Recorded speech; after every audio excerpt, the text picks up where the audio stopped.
जय श्री महाकाल। मसान की सिद्धि। एक जन ने पूछा है, लिखा है, गुरुजी मसान बाबा का आशीर्वाद हम कैसे लें और उनके सिद्ध कैसे करें? सुरक्षा मंत्र क्या है? शमशान में जाने से पहले कौन सा मंत्र पढ़ें? कृपया इनके बारे में वीडियो बनाओ गुरुजी। देखो, सर्वप्रथम मसान की अगर सिद्धि करना हो तो कोई उच्च गुरु तलाशें सबसे पहले, क्योंकि आपको अनेकों मंत्र भी मिल जाएंगे, अनेकों क्रियाएं भी मिल जाएंगी, साधनाएं भी मिल जाएंगी, पर वह क्रियाएं, वह साधनाएं, वह विधान परखा होना चाहिए।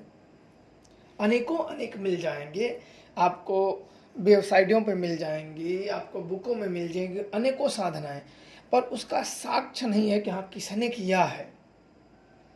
मैं आपको कुछ गुप्त बातें बताऊंगा जो कि आप लोगों को साधनाओं में मदद होगा। हम ये नहीं कहेंगे कि हम आप लोगों को सिखा देंगे, पर कुछ आप लोगों की मदद जरूर कर देंगे। मसान का सबसे बड़ी चीज होती है कि एक एरिया जहाँ हो, एक सुनसान एरिया हो, घर में बिल्कुल ना करें।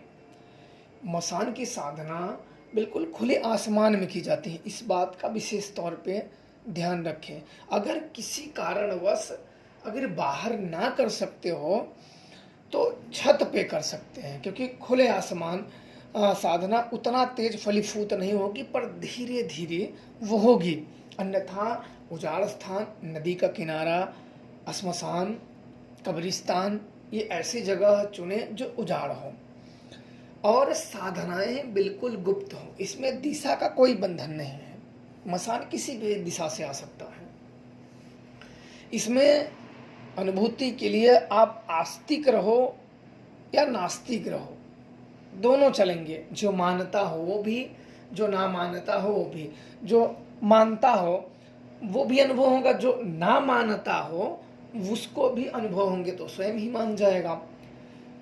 उसके लिए वही शमशान चुने या नदी का किनारा चुने और वहाँ जाके अपने गुरु की आज्ञा से उन मसान के मंत्रों का जप करें। उनकी जो विधि होती है, जिस विधान से उन्हें जगाया जाता है, उन गुप्त विद्याओं का प्रयोग करें, उन्हें भोग अर्पण करें।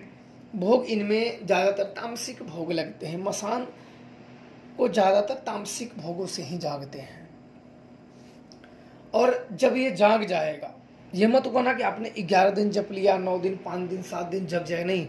ना भी जगे तो आपको रेगुलर उस मंत्रों का जप करना होता है। कभी कभी सालों लग जाते हैं, कभी कभी 6 महीने लग जाते हैं। जो अनुष्ठान होता है वो कम दिन का होता है। इसके बाद अपने घर इसको आराम से उनका जप कर सकते हैं, भोग अर्पण कर सकते हैं। धीरे धीरे धीरे वो शक्तियाँ संचार करके आपको अनुभूतियाँ देने लगेंगी, आपसे संपर्क साधने लगेंगी।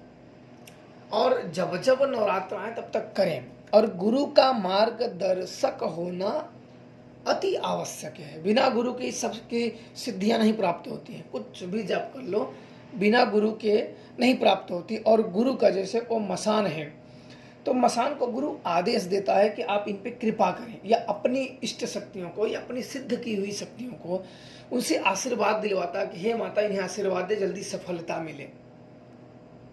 उनसे वो आशीर्वाद दिलाता है ताकि साधना मार्ग में आपको आशीर्वाद के माध्यम से आपको कृपा मिले और जल्दी आपकी साधनाएं, आपका मेहनत फलीभूत हो। गुरु का ये आशीर्वाद सदैव शिष्य को रहते हैं। पर शिष्य को जो सीखे वो उन शक्तियों के समर्पण में और जपते रहे। जपने के बाद जब उनकी कुछ ऊर्जाएं आपके अंदर निर्माण होने लगेंगी, तब आप अन्य ऊर्जाओं से आप जुड़ सकते हो। किसी के बारे में देख सकते हो, किसी के बारे में जान सकते हो, पूछ सकते हो, खबर मंगा सकते हो, और भूत प्रेत का बहुत आराम से निवारण कर सकता है मसान।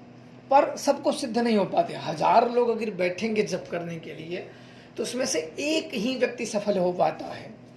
और वो इसलिए है कि गुरु का उचित ना होना। गुरु का अगर उचित मार्गदर्शक हो तो बिल्कुल ये सब साधनाएं सिद्ध हो जाती हैं। समय, हाँ समय जरूर लगता है। सिद्धि और साधनाओं में जल्दबाजी में साधनाएं कभी सिद्ध नहीं होती हैं।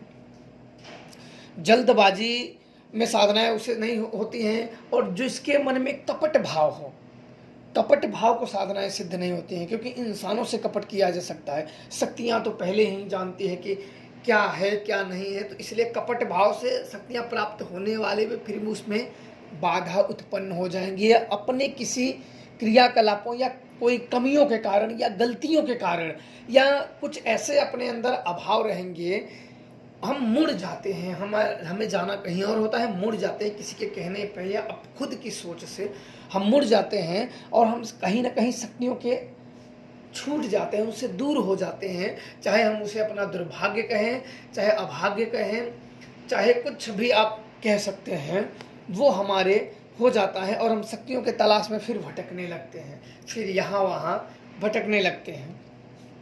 तो ऐसे कोई उचित गुरु का मार्गदर्शन मिले तो आप लोग बिल्कुल मसान साधना की करें, पर उचित जिसने किया हो।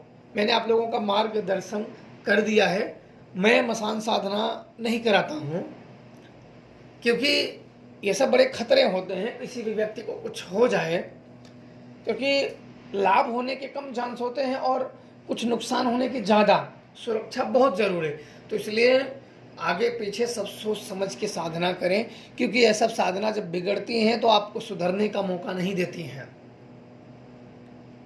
क्योंकि जब ये बिगड़ जाते हैं तो काफ़ी क्षति पहुंचा देती हैं। इसलिए कुछ ही योग्य जानकार में, बड़े बुजुर्ग या बड़े बड़े जानकार सब कहते हैं कि कोई भी साधना करें किसी योग्य जानकार के ही मार्गदर्शक में करें, ताकि अगर आपको लाभ ना हो तो आपका हानि भी ना हो, कम से कम हानि ना हो। चलो मेहनत हमने 10 दिना 5 दिना 20 दिना कर दिया, कोई बात नहीं, पर हमारा हानि नहीं होना चाहिए। कुछ पूजा पाठ हम देवता के नाम पे हमारा चला गया, नुकसान भी होगा, कोई बात नहीं, पर हमारा हानि नहीं होनी चाहिए। अगर हानि हो गई तब समझो कि हो सकता है कि आप अभी कुछ हानि हो गई तो आपके पता नहीं कितने पीढ़ी तक वो अभिशाप पीछा करेगा, और कब तक पीछा करेगा, कोई इसको छुड़ाने वाला कब आएगा, कब उदय होगा, कोई नहीं जानता है। इसलिए हानि कभी भी नहीं, इसलिए इस हिसाब से बिल्कुल जानकारी के तौर पे करें। मसान साधना सिद्ध होने के बाद बिल्कुल आपका मार्गदर्शक बहुत अच्छी तरीके से करता है। जैसे आपके अंदर भावना रहेगी वैसे आप बिल्कुल इनसे जुड़ सकते हो, बात कर सकते हो। भूत प्रेत का, बड़ी से बड़ी शैतानी बाधाओं का निवारण बड़े आराम से कर सकते हो। कहीं की जानकारी भी लाके दे देगा, कहीं भी अपनी सुरक्षा आपका कर सकता है, किसी भी भूत प्रेत की सेना आपको दे सकता है।